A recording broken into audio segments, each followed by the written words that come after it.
Taong 1997, sa mga panahon na ito, masasabi kong heto ang pinakamalas kong taon. Paano ba naman? Namatay po pareho ang magulang ko. Iniwan ako ng nobya ko. At pagkatapos, nasunugan pa ako ng bahay. Yun na nga lang ang natitira sa akin eh. Tapos nawala pa. By the way, taga-Payatas po pala ako noon. Ang ending, naging pulubi po ako sa mahabang panahon. Wala na rin naman kasi akong kamag-anak. Sinusubukan ko namang maghanap ng trabaho. Kaso, sinong tatanggap sa akin? Wala. Hanggang isang araw po, habang nalilimo sa daan, may isang lalaking lumapit sa akin. Hoy, gusto mo ba ng matitirahan? Higit sa lahat, pagkakakitaan. Napalingon ako sa lalaki. Medyo kaduda-duda siya.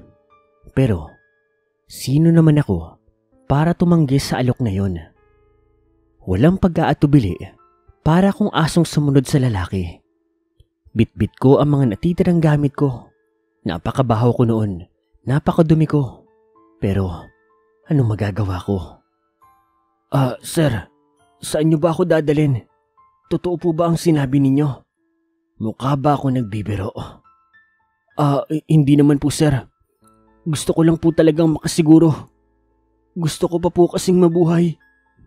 Huwag kang mag-alala. Sa samahan namin, walang namamatay. Lahat nabubuhay. Basta, susunod ka lang sa amin. Huwag po kayong mag-alala. Susundin ko po kayo. Lahat ng ipag-uutos nyo, lahat ng gusto nyo, lahat ng ipapagawa ninyo. Basta po, tulungan nyo lang ako.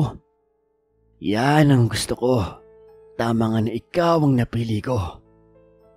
Pero saan po ba tayo magpupunta? At ano po ang gagawin ko? Maghintay ka lang. Huwag kang mainip. Maghintay ka. Sa ngayon, kumain ka muna dahil kakailanganin mo ng lakas para sa gagawin mo. Inabutan ako ng lalaki ng pagkain. Sa tagal ng panahon, noon lang ako nakakain ng ganoon karami. Napakapayat ko na rin. Sarap na sarap ako sa binigay na pagkain ng lalaki. Hindi ko na nga alintana kung anong luto yun. Hindi ko na nga ito naalasahan. Basta, kain lang ako ng kain. Maya-maya pa, sa harap po ng kalyeng kinalalagyan namin, may huminto pong magarang sasakyan. Akala ko nga napadaan lang ito. Pero laking gulat ko nang sumakay doon yung lalaking kausap ko. Halika na. Nandito na ang sundo natin. Pero sir, ang dumi ko po. Ayos lang yan. Magiging kamiyembro ko na rin naman namin. Sumakay ako kahit napakadungis ko. Yung mga gamit ko nga, pinadala rin ng lalaki. Kahit alam kong umaalingasaw ang baho ko sa loob ng sasakyan, ay hindi nila alintana. Bagos, nakangiti pa nga sila. Makalipas ang ilang saglit, sa sobrang pagod, hindi ko na malayang nakatulog na pala ako. Hanggang sa napabalikwas na lang po ako, ginigising na po ako ng lalaki. Oy, nandito na tayo. Siya nga pala, hindi pa ako nagpapakilala sa'yo. Ako si Roman. Ikaw, anong pangalan mo? Ako po si Kiko. Kung ganun Kiko, binabati kita sa samahan namin. Pagkababa ko po ng sasakyan, laking gulat ko nang nasa isang kakawyan na po ako. Wala akong kaide-ideya kung nasaan na kami. Pero kahit na ganoon, nagpatuloy pa rin po ako. Doon po sa gitna ng kakawyan, napakarami pong tao. Napakarami pong bahay. Parang may isang baryo po doon. Lahat sila nakasuot po ng kulay puti. Paglingon ko naman kay Ramon, nakasuot na rin po ito ng puti. At ako naman, inabutan niya ako ng puting kasuotan. Heto Kiko, isuot mo to para maging kamiyembro ka na rin namin. Tinanggap ako ng malugod na mga tao doon. Sinuotan pa nga nila ako ng bulaklak. Muli nila akong pinakain. Nagkaroon ng pagdiriwang. Hanggang sa binigyan nila ako ng bahay na matutuluyan doon. Solo ko. Maganda. Kumpleto. May sala, may isang kwarto, may CR. Tuwang-tuwa ako. Hindi ako makapaniwala. Maya-maya pa, nagpunta po si Kiko doon sa bahay. Kiko, magpahinga ka. Mamaya, may magaganap na pagdiriwang. Formal ka nang tinatanggap dito sa grupo na ito. Ayos ba yun? Oo naman sir. Oo po, sige po. O siya, magpahinga ka na. At mamayang 8:00 ng gabi, suotin mo tong bagong damit na ito. Tapos mamaya, may tatawag sa'yo. Ayos ba yun? Opo, sige po. Sobrang saya ko nun. Sobra kong galak. Hindi ko akalain na magkakaroon pa pala ako ng bagong pag-asa. Ngunit hindi ko alam na meron pa palang nag-aabang sa'kin kinagabihan ng araw na iyon. Nagising po ako ng bandang 7:00 ng gabi. Sa pagmulat ko nga, ay meron na pong nakahain na pagkain sa hapag ko. Ang nakalagay sa sulat, pasensya ka na at pumasok kami sa bahay mo ha. Kinakatok ka namin pero hindi ka magising. Ipinasok na namin yung pagkain mo. Kumain ka ng marami.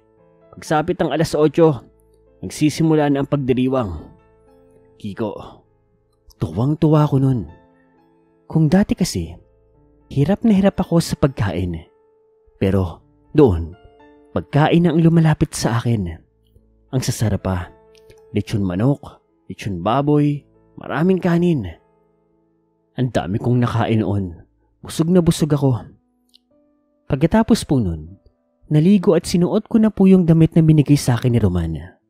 Pagsapit po ng 8:00, lumabas na po ako ng bahay at laking gulat ko nang lahat po ng mga tao doon nakatingin po sa akin, nakangiti. Ako naman, tuwang-tuwa. Para akong artista. May umalalay pa nga sa akin ng mga kabataan. Inay nila ako papunta doon sa gitna, doon sa may bonfire, doon sa may entablado.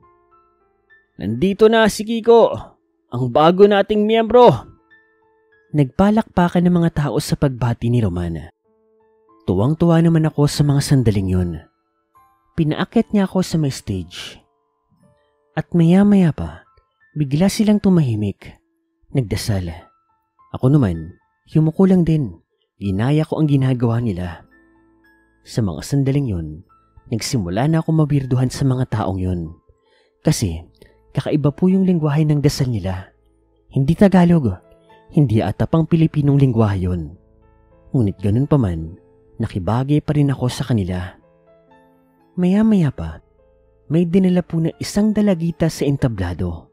Kung tama ang tansya ko, mga nasa edad 12 o 13 ang dalagang yun. Ang ganda pa nga ng ngiti niya sa akin. Hanggang sa nagulat na lang ako nang bigla nila itong hubaran sa harapan ko. As in hubot-hubad. Pagkatapos, may dinala po silang higaan doon sa tapat namin. Inihiga po doon yung dalagang babae. Tapos, pinabuka ito sa harapan ko. Napapaiwas talaga ako ng tingin. Hindi ko malaman kung ano ang nangyayari noon. Kiko, kailangan mo lang magpunla. At pagkatapos noon, opisyal ka ng miyembro ng ating grupo. Magiging pamilya na kayo ng dalagitang yan. Sir Paul, 19 years old po ako sa mga panahon na iyan. At malinaw po sa utak ko na mali po ang nangyayari. Ang gusto po nila, makipagtalik ako doon sa bata. Musmus pa lang yung bata na iyon. Dalagitang dalagita pa. Inosenteng inosente. Yung bata nga, kahit po nakangiti, alam kong hindi niya gusto yung nangyayari. Hindi. Ano to, Roman? Gawin mo na. Alam ko namang gusto mo eh. Pagkatapos niyan, dito ka na mamumuhay. Lahat ng gusto mo magagawa mo. Kahit huwag ka na magtrabaho. Basta, sumunod ka lang sa alituntunin at gusto ng ating Panginoon. Naghiyawan ng mga tao. Para po silang mga baliw. Pero ako, hindi ko gusto ang ginagawa nila. Hindi pa ako ganun kabaliw. Hindi rin ako ganun kahayok sa laman. May konsensya akong tao. Naniniwala ako sa Diyos. Kaya agad-agad, napatakbo ko. Umalis ako doon sa lugar na yon. Ni isa sa kanila, walang pumikil sa akin. Takbo ko ng takbo. Sinuong ko yung kagubatan. Takot na takot ako. Lumipas po ang magdamag. Narating ko po ang isang kalsada. At doon, nakakita po ako ng isang sasakyan na nagdala sa akin pabalik ng Maynila. Noong mga panahon na iyon, wala akong kaide-ideya kung anong klaseng mga tao yung nakasalamuha ko. Pero sa mga puntong ito, parang may ideya na ako. Mga kulto sila. Mga sumasamba sa demonyo. Mga baliw. Nang makabalik po ako ng Maynila, dito na po nagsimulang umikot ang gulong ng kapalaran ko. Nagsimula na akong swertehin. Hindi ko na idedetalye. Pero mula po nun, naging maayos na po ang buhay ko. Bago ko po tapusin ang kwentong ito, gusto ko lang sabihin sa inyo na huwag kayong mawawalan ng pag-asa kahit na anong mangyaring dagok sa inyong buhay.